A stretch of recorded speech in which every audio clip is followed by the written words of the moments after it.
Okay, so let's pop back over to our advanced training and go over number 11, which is using the leg loops in our hands without the swing. So we're using these as hand holds. So instead of leg loops, they're hand loops. Okay, the first thing we're going to do is come into a real simple push-up position. So we stand closer towards the front of the mat, so we have tension on, and these are challenging. I'm going to tell you that's why I put them in the advanced course, because the only thing that's challenging about them is keeping the alignment. So we're going to lean forward, come into our push-up, and then press, press, press, come up. We have to pull the energy towards the center line because most people bring their arms too wide, and we're going to track right underneath the shoulders. So keep that distance, that equal distance all the way down, and press. So I'm up on the balls of the feet, and I'm pressing forward, holding all of my weight. And we did these in the swing and noticed that they were a lot easier in the swing. The swing at the hips. Now we're going to step. Let's go ahead and step into a forward lunge, really step, and then we're going to do a press and come up. So we're just going to come up halfway to begin. So press, come on up, straight legs, lower into lunge, really step even further so that when you come down, your knee is in alignment with your ankle. That's it right there. And then press, press, press, and lift, and then come on back down. So we're really engaging all the way through our core, lifting and lowering, using the arms, getting that upper body strength, and at the same time lifting the leg. Really challenging. Now if that's too much for some people, maybe you just stay here and press. So it can be small, or it can be much bigger and much more dynamic. Let's try second side. So we're going to come in through our push-up, step. We could also do our push-ups here.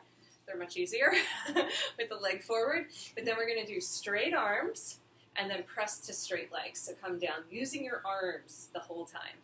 So inhale, exhale, inhale, and then exhale, lengthen.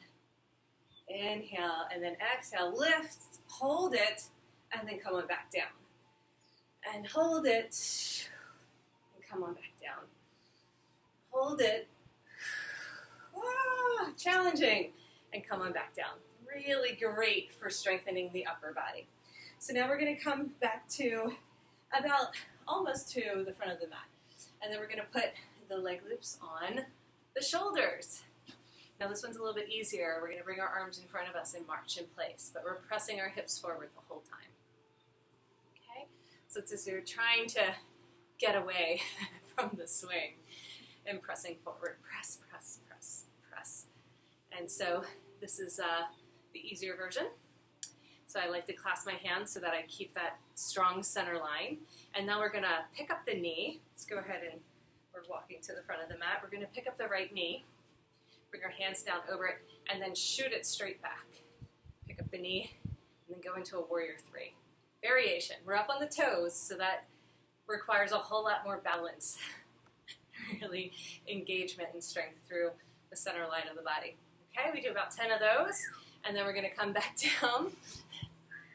Got whistles for that one.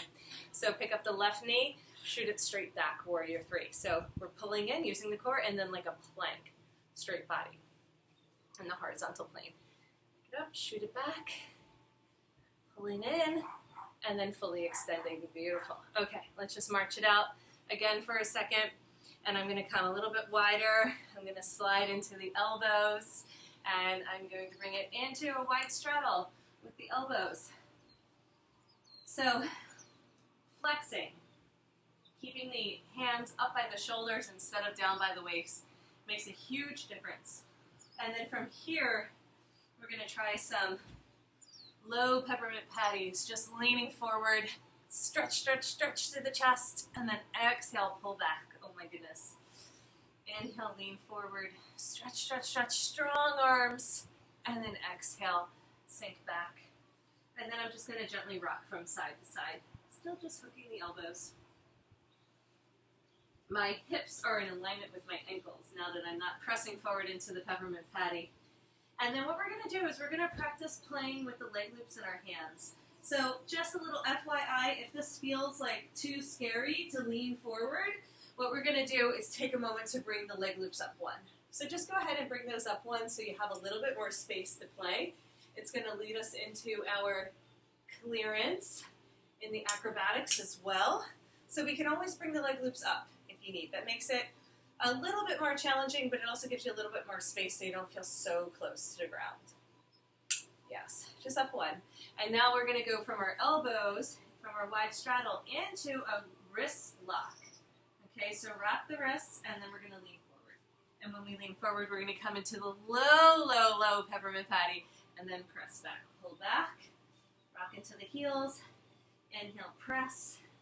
Exhale, come all the way forward, press your hips down. Oh my God, that's amazing. Exhale, pull back. One more time, inhale, lean forward. Exhale, press. Beautiful. And now what we're going to do is pull the feet together. Keep holding on tightly. We're going to tuck our chin into our chest, knees, forehead towards knees, and then we're going to let ourselves float. Okay, if you need to do it slow, just walk yourself back. Otherwise, this is the clearance pose where we come into a plow. From plow, we're going to reach up with the legs, hook the heels, and pull for soar. So we're practicing rolling the shoulders around and coming into what I call soar. And then from there, we're going to let ourselves land. So we slowly land it, wound up. We're going to wound up bending the knees, so we hook behind that joint, and then we release our hand holds. Let's go ahead and just rock our body from side to side. If anybody has trouble getting into that pose from there, I'm going to turn around and show you an alternative. You can actually just get into what I'm calling shoulder stand from the seated position. So if it was hard to reach up and hook with the heels, just lower yourself down. Arms open wide. And then I can lift and lower. Chin stays tucked into the chest. If you want to deepen in the stretch, you can wiggle your arms underneath you, interlace the fingers, and then have a deeper shoulder stand experience. It's really up to you what feels good. Sometimes palms up in a V shape feels nice. After a few rounds of undulating the hips up and down, then we're going to turn the toes out to the side and catch the swing with the balls of the feet.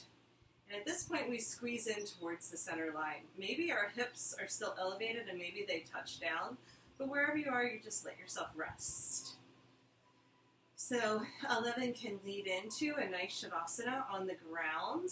From clearance, there's a whole nother sequence that we're going to add on and try so that we get the full experience of our flip.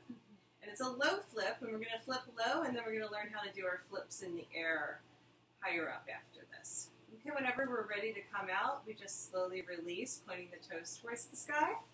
Boom. We're done. Okay, let's just go right into it. So I'm going to roll up and index the video, and then check for the next one to come into the full clearance.